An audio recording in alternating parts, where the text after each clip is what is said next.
I'm going to tell you about something that happened to me last Christmas Eve, and trust me, it still sits in my chest like a spark that never really goes out.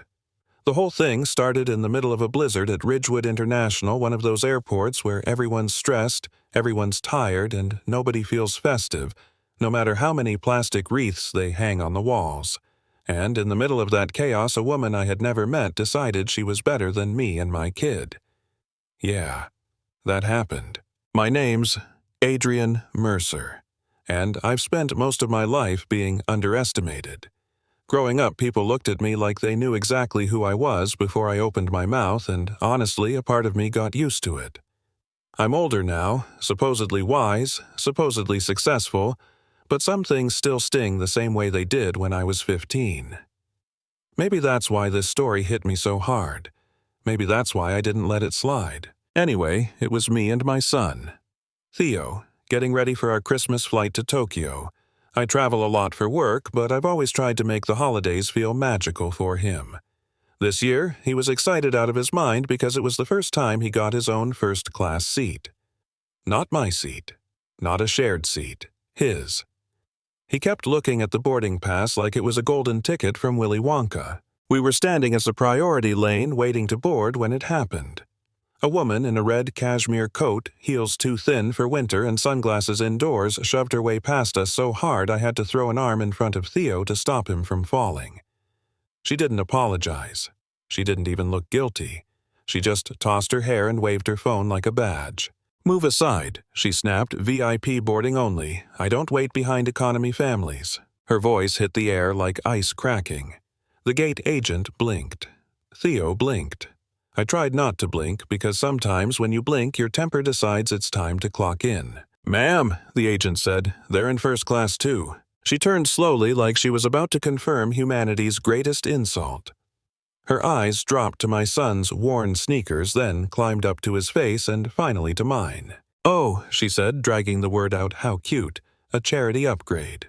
I felt Theo shrink closer to me. He's 11. He knows what cruelty sounds like even when it's dressed in a fancy coat and pretending to be witty. "These aren't charity seats," I told her. She laughed like I had said the funniest joke of the year. "Honey, everything is charity during the holidays. Now step back. Your son can sit by the bathrooms." That was the first hit.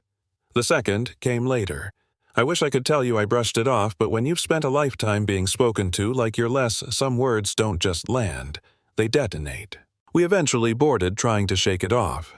The cabin smelled like warm towels and fresh coffee, that soft lighting that makes you feel like maybe the world isn't so harsh after all.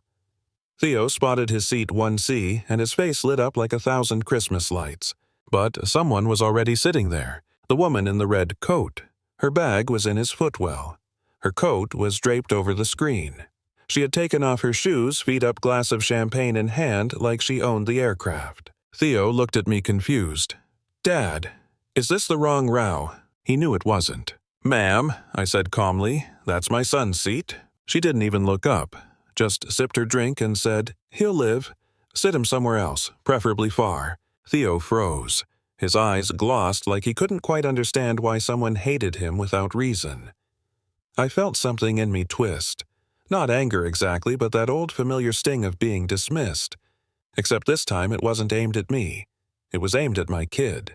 "Move your bag," I said, trying to keep my voice steady. She finally looked up, giving me that smile people give when they think they're untouchable. "No." Then she grabbed Theo's backpack and tossed it into the aisle like trash. That was it. That was the moment the dam broke for me. Not loud, not explosive, just a cold, controlled fury that tightened my whole body. The lead flight attendant hurried over, trying to break the tension. "Sir, what seems to be the issue?" "He is in my son's seat," I said, and she just threw his belongings. The woman scoffed. "Oh, please, if you're going to lie, at least try harder. I'm a priority member. I deserve this seat." The attendant sighed. "Ma'am, your assigned seat is 6A. You'll have to move." "I'm not moving," she said, crossing her legs. "If you force me, I'll have your job. I know the chairman of this airline." I couldn't help it. I laughed under my breath.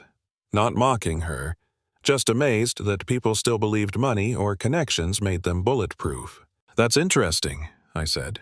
"What's his name?" She smirked. Garrett Eastwood. The cabin went quiet. You could feel the shift in the air the moment she said it, like she had just spoken a spell she didn't understand. See, the thing is, I know Garrett Eastwood. Not because I'm friends with him, but because he reports to me. I'm the majority shareholder of Skywave International, the company that owns this airline. Nobody on that plane knew that, except me and the pilot. But I wasn't trying to flex. I wasn't trying to pull rank.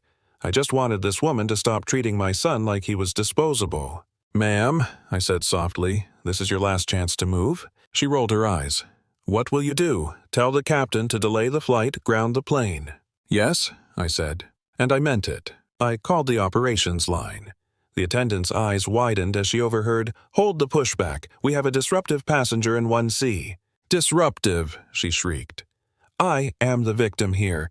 This man threatened me, and his kid is aggressive and probably lying about everything."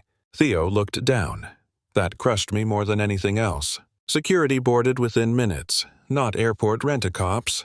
Real airline security. "Ma'am," one officer said, "you need to come with us. You can't do this. My husband will sue the entire airline." I stepped aside, letting them escort her out. She passed Theo and hissed, "You ruined my Christmas." I leaned down, looked her in the eye, and said quietly, "No, ma'am, you did that yourself." Passengers applauded. Some even whistled. Theo held my hand tighter, not scared anymore, just relieved. That moment alone made the entire ordeal worth it. But this is where the story turns. 15 minutes after takeoff, the internet exploded. She had uploaded a heavily edited video from the gate, making herself look terrified, making me look like a bully, claiming I used my wealth and power to steal a seat from a helpless woman. People ate it up. Comments poured in accusing me of abusing my status, accusing Theo of being spoiled, accusing me of everything under the sun. For the first hour of the flight, I sat there silently staring at the screen. I wasn't hurt for myself. I've had strangers judge me my whole life.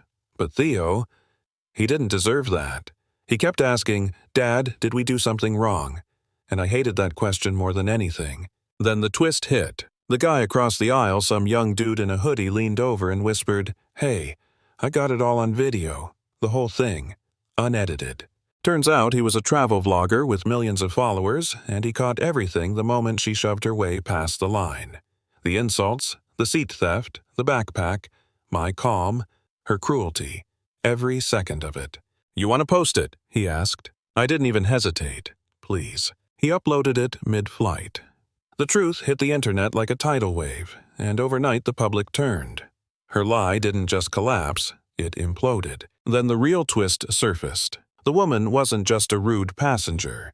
She was under federal investigation. Her husband's company was being probed for securities fraud. She had been trying to flee the country using his influence, using her status, using entitlement as armor. And her meltdown on that plane, it exposed everything. By the time we landed in Tokyo, she had been arrested. Her husband, too. And Theo, well, he walked out of that airport with his head high, people cheering for him like he was the kid who brought justice to the skies. Now, you'd think the story ends there. But here's the complicated part. Some people still blamed me. Said I shouldn't have used my position. Said I embarrassed her. Said I escalated things. And maybe in their world they're right. But in mine, in the world where my son almost learned that bullies get their way if they're loud and wealthy enough, I'd do it again. Maybe that makes me the hero. Maybe it makes me the villain.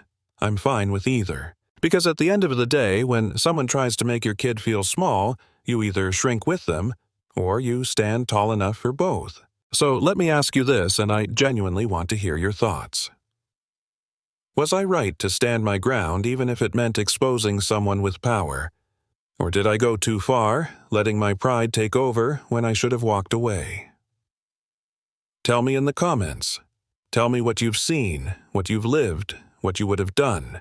I'm ready for the debate, and if you've ever been judged dismissed or pushed aside by someone who thought they were better, trust me, I get it. Thanks for listening and stay safe out there. The skies are wild.